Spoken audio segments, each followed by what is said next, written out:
Bismillahirrahmanirrahim. Assalamualaikum warahmatullahi wabarakatuh. Alhamdulillah wassalatu wassalamu ala Rasulillah. Asyhadu an la ilaha illallah wa asyhadu anna Muhammadan abduhu wa rasuluh. Amma ba'. Tuan-tuan dan puan-puan, penonton-penonton di rumah yang dikasihi Allah Subhanahu wa taala, anda bersama dengan saya, Haji Amar, adalah hos anda yang sementara bagi menggantikan saudara Imran, yang mana beliau dikenali sebagai selebriti pembela yang selama ini bersiaran bersama dengan bicara pembela. Bersama dengan saya adalah Tuan Haji Rashidi Haris. Beliau adalah Ketua Komunikasi dan Multimedia Pembela. Assalamualaikum warahmatullahi wabarakatuh. Penonton-penonton di rumah, netizen yang sedang menonton, sebelum kita mulakan, saya nak minta rakan-rakan dan sahabat-sahabat, tolong kita kongsikan ramai-ramai, cepat-cepat dalam grup-grup dan juga dalam page kawan-kawan, rakan-rakan yang lain. Sebab apa? Sebab topik yang kita akan bawakan hari ini adalah amat bermanfaat dan kena dengan isu semasa yang kita cuba deliver kepada masyarakat, kena pada isu-isu semasa negara. Jadi soalan yang pertama yang saya akan ajukan pada Tuan Haji lah, iaitu pada minggu lepas lah Tuan Haji. Ya, minggu lepas di dalam rancangan ya, bicara pembela ni. Minggu lepas Tuan Haji ada sebut tentang 3 ciri-ciri pemimpin Islam. Ya. Okey, yang mana Tuan Haji boleh tak untuk kali ini Tuan Haji kupaskan sikit apa yang Tuan Haji sebut pada siri yang lepas, insya-Allah. Bismillahirrahmanirrahim. Assalamualaikum warahmatullahi wabarakatuh kepada penonton, dan salam sejahtera saya kepada semua penonton-penonton lah. Dan terima kasihlah kerana lagi sekali menjemput saya untuk rancangan bicara pembela ni. Minggu lepas saya di wawancara oleh Saudara Imran, hari ini dengan Tuan Haji. Okay. Pada soalan yang Tuan Haji tanya tadi tu, minggu lepas saya dalam rancangan itu tajuknya ialah ciri-ciri, memilih ciri-ciri pemimpin Islam. Maka saya bagi 3 ciri-ciri yang paling penting sekali sebagai seorang Islam. Sebagai seorang Islam, maka kita kena pilih yang ni dulu, meletakkan keutamaan tu. Bila kita sebut ciri-ciri pemimpin Islam, maka keutamaan dia ialah yang pertama, tidak boleh dinafikan, tidak ada argument, tidak ada khilaf, mesti seorang mukmin. Saya sebut tu, seorang Islam, seorang yang beriman, seorang yang percaya kepada rukun iman, rukun Islam, dia mesti seorang mukmin. Okey. Kemudian yang kedua, mestilah orang itu seorang yang berilmu. Saya sebut alim. Itu dia berilmu. Ilmu dalam bentuk, dalam erti kata saya, ialah dia sekurang-kurangnya mempunyai pengetahuan dalam pentadbiran. Bagaimana nak mentadbir negara, bagaimana nak menguruskan negara, bagaimana nak mengatur kementerian dia. Kalau dia seorang menteri, dia nanti seorang menteri, maknanya dia tahu. Dan dia adalah calon yang bertanggungjawab ke atas kawasan dia, bahagian dia. Jadi dia mestilah seorang yang alim, berilmu, mesti tahu. Dia tak boleh orang yang, sebagai contoh, macam saya sebut pada program yang lalu itu, rancangan yang lalu itu, tidak boleh seorang yang mempunyai pakar dalam masakan menjadi seorang menteri pertahanan. Tak kena. Mana kat situ alim tapi tak kena. Kealiman dia tu tak kena pada tempat yang diletakkan tu. Jadi tak kenalah. Kalau dia letak di mungkin di rancangan masak-masak, kenalah sebab itu ilmu dia. Jadi tak kena. Ilmu tu tak kena dengan kementerian yang dia letak. Sebagai contoh, dia seorang yang alim tentang engineering, jalan raya, dia memang pakar pasal jalan raya, maka letak dia di Jabatan Kedir Raya, kenalah. Di situ kita kata dia mesti alim. Satu, tentang bidang dia, dan dia mesti juga alim dalam siasat. Tentang politik ni dia mesti alim. Sebab politik ni kita melihat bahawa sekarang ni sangat dinamik, dengan berbagai-bagai percaturan, dengan berbagai-bagai slogan, dengan retorik dia apa semua. Jadi dia mestilah seorang yang alim yang boleh membezakan antara yang palsu dan yang benar. Dia tak boleh terima semua. Dia mesti alim, maknanya orang ni mesti berpengetahuan. Alim di sini bukan maksud dia alim baca Quran dah. Maknanya dia bijak, dia cerdik, dia pandai. Ini maksud alim ni, berilmu. Dan ilmu tu mestilah ilmu yang baguslah, yang baiklah, yang berkait dengan politik yang dia terlibat itu. Kemudian sebut yang ketiga ialah dia mestilah seorang yang saja'ah. Patut saja'ah ni kemudian sebenarnya macam saya sebut, ciri-ciri itu banyak. Ada yang meletakkan 8, ada yang meletakkan 10, ada sampai 15 ciri-ciri. Tak apalah, itu pandangan penulis, pandangan ulama apa semua. Cuma dalam keadaan konteks yang kita nak bincangkan ni, saya letakkan 3 dulu, iaitu mesti mukmin, mesti alim, berpengetahuan tadi, dan mesti saja'ah, berani. Berani di sini saya kupas begini. Bukan maksud dia berani nak bertumbuk, bukan. Berani dari segi mengeluarkan arahan, memberi pandangan, menegur orang. Katalah pemimpin sebelah sana, seorang pemimpin tu dia di bawah ke tak kira dia di mana, dia berani menegur pemimpin dia. Ataupun sifat kepimpinan perlu ada. Mesti berani tegur. Berani tegur, berani bagi arahan dan berani bertanggungjawab atas arahan tu. Jangan dia bagi arahan kemudian dia kata, orang tanya, ini arahan dari Tuan? Tak, ni daripada arahan orang lain. Tak boleh, dia kena berani, dia bertanggungjawab. Dia mesti pikul benda tu. Itu 3 ciri. Dan hari ini insya-Allah saya akan tambah lagi 2. Yang mana ciri-ciri 2 ni saya melihat dia saling berkait. Nanti insya-Allah kita akan bincang tentang sambungan yang saya nak sebut ni. 2 ciri dulu. Okey, menarik juga perbincangan kita hari ini sebab yang lepas Tuan Haji ada sebut tentang 3 ciri.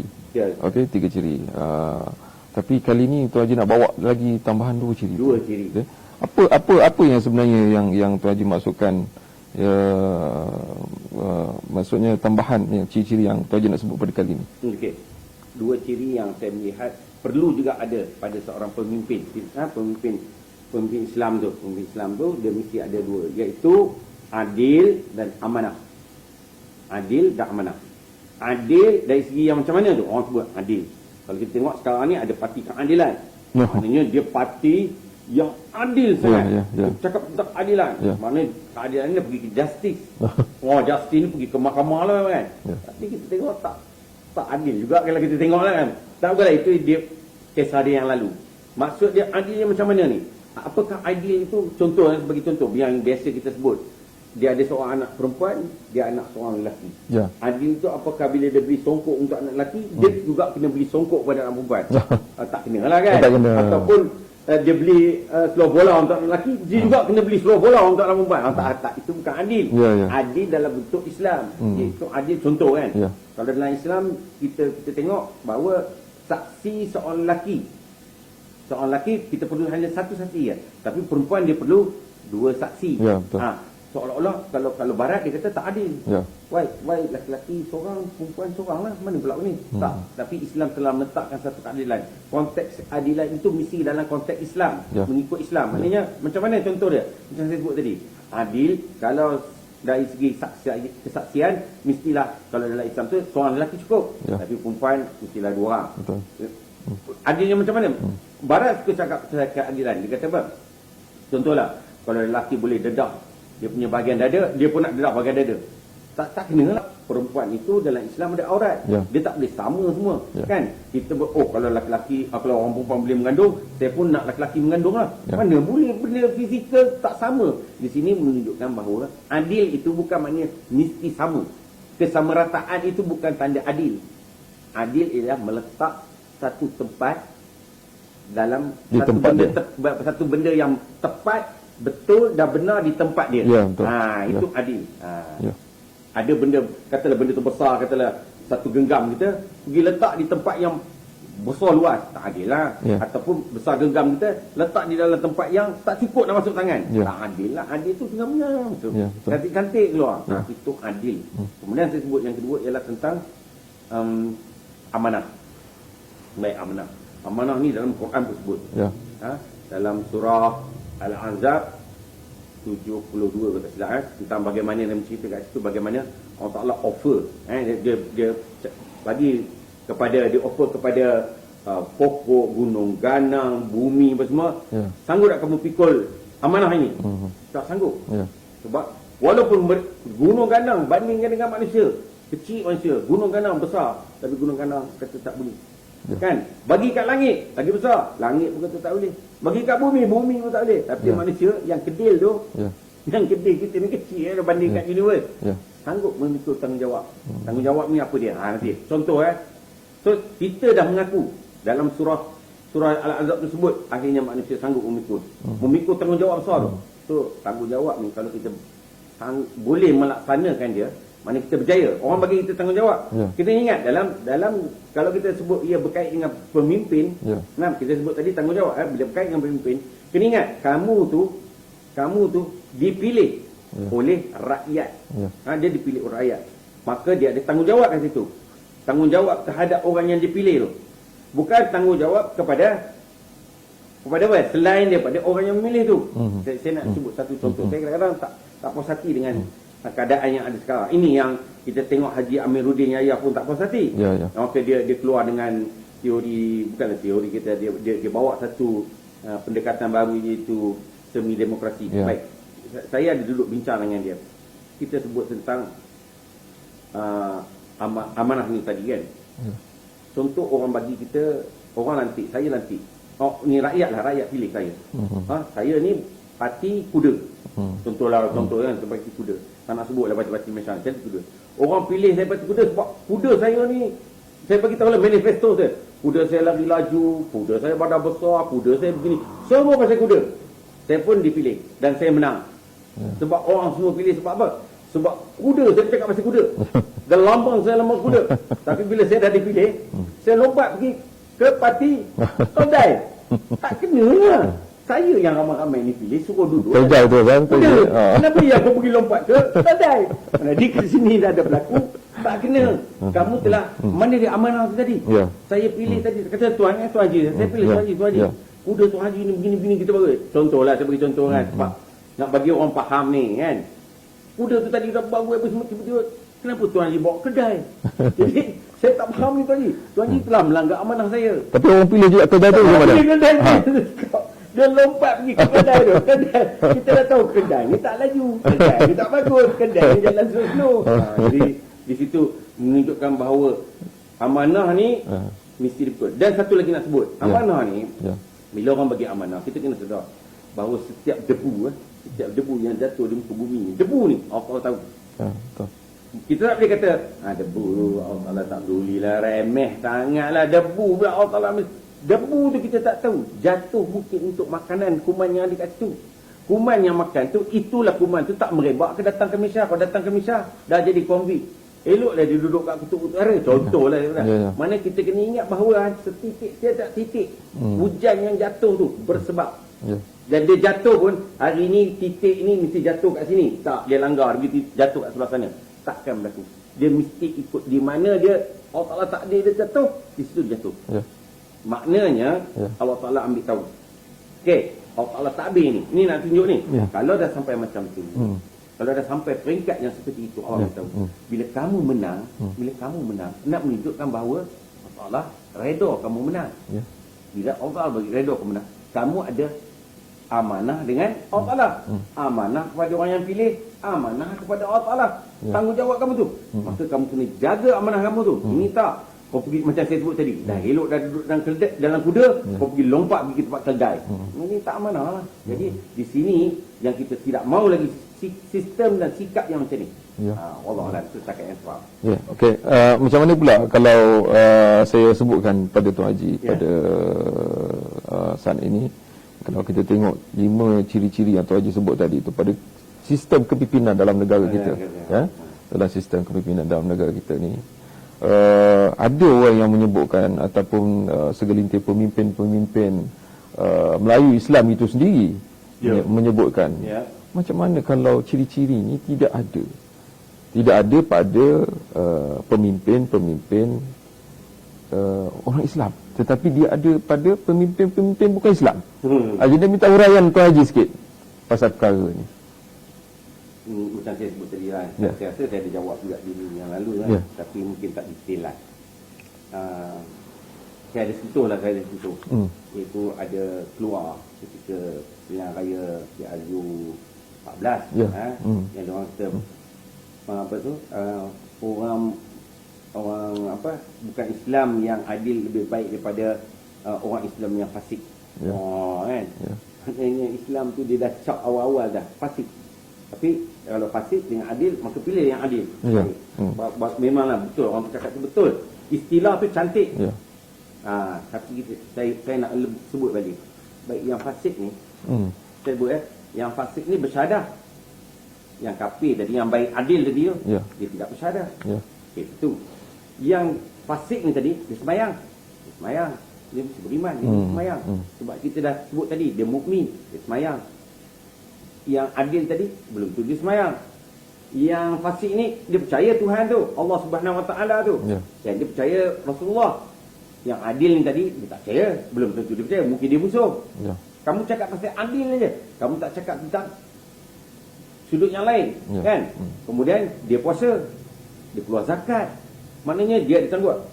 Rezeki yang dia bawa, dia fasik ni. Fasik dia ambil rezeki, dia buat kerja, kata dia bersemayam. Dia ada ibadat. Ya. Maknanya pekerjaan dia, pada diri dia, yang fasik ni tadi, ibadat. Ya. Fasik mungkin kerana dia, yalah kita tak tahu macam, dia, orang katalah ambil rasuah lah kerja. Yang ambil rasuah. Baik, yang lain dia buat. Sekurang-kurangnya. Dalam Islam ni, kita kena faham ya, orang Islam ni, walau dia ada dosa-dosa yang dilakukan, bila dia ada buat pahala, dapat pahala. Dia tak kata, oh kamu buat dosa ni, kamu nak buat pahala, tak boleh lah, dapat dosa juga lah. Tak boleh. Sebab dia punya, itu hak dia. Dia buat benda kebaikan, dia berhak untuk dapat pahala.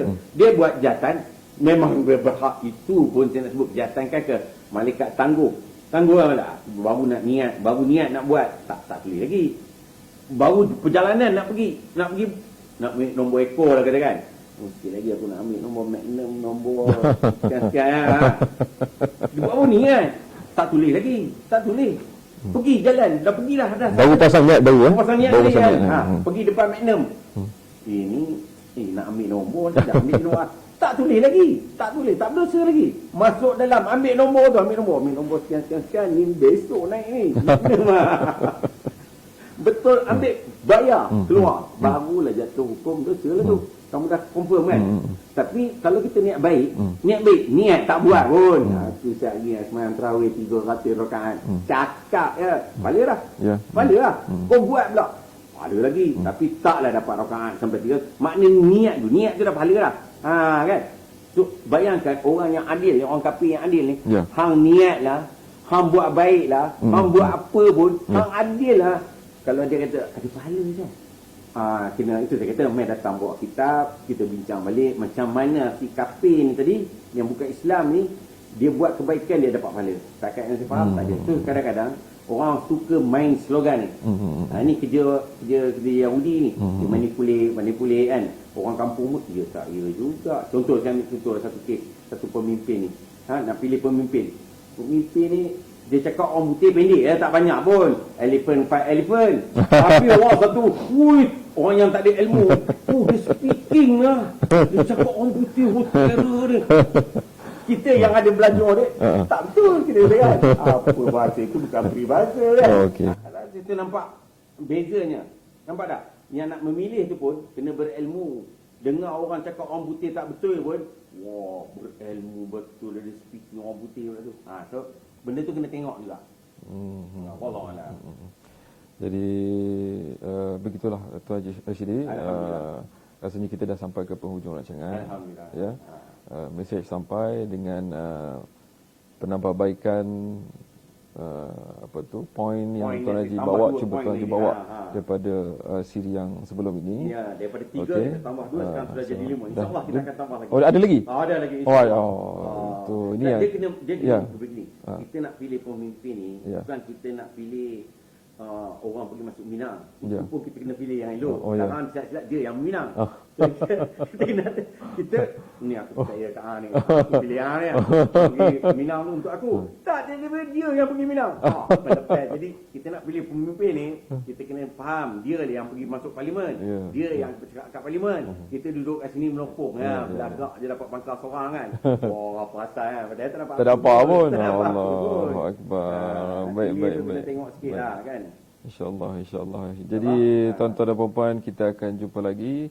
Saya rasa cukup setakat ini untuk siri pada kali ini. Kita akan jumpa lagi pada minggu hadapan kita akan bersiaran setiap minggu setiap minggu. Okey, dalam bicara pembela dengan topik lain yang pastinya akan memukau anda biarpun di mana anda berada. Okey, terima kasih saya ucapkan Tuan Haji Rashidi Haris. Kita jumpa lagi insya-Allah Tuan Haji.